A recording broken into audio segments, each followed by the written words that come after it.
Dis 14 Julie 2026.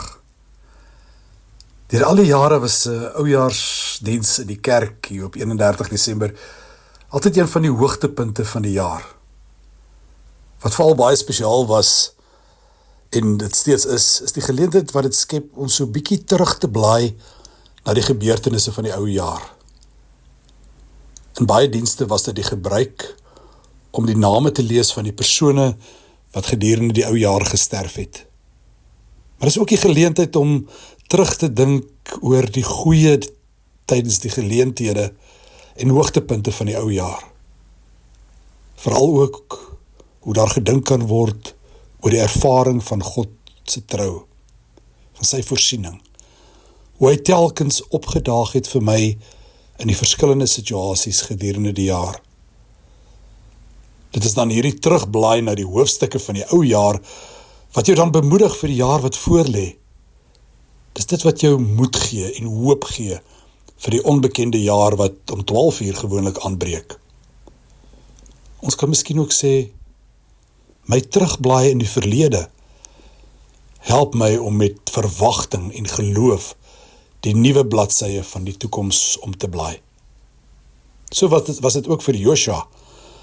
Kan jy onthou hoe baie keer daar in die oujaarsdiens oor Josua 1 gepreek is?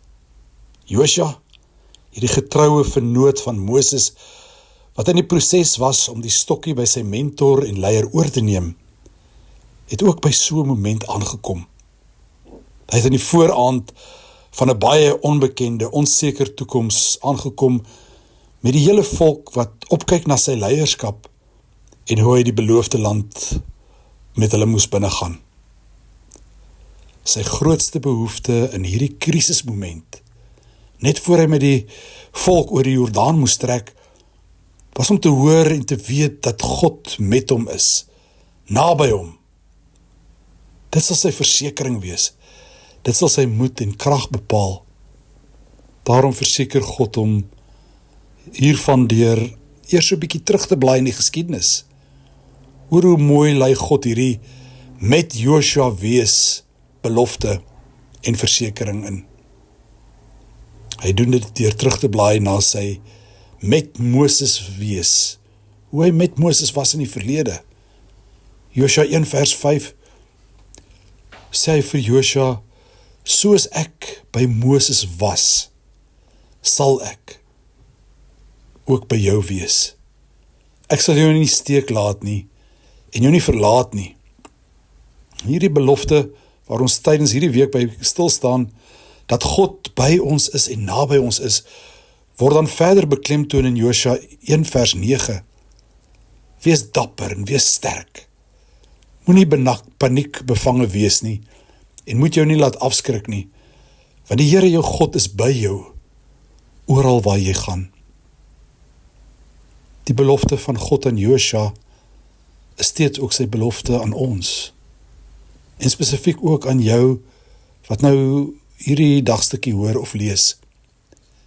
Kyk terug na die verlede, blaai bietjie terug na die tye wat jy so spesifiek kan onthou, waar God vir jou deurgekom het en opgedaag het in krisismomente. Hoe jy kon ervaar dat hy by jou is, jou vashou. Daarom kan jy ook met geloof aan die versekering vashou vir jou lewenshoofstukke wat volg. Moenie paniek bevange en bang wees nie. Al is jou uitdagings hoe groot ook al.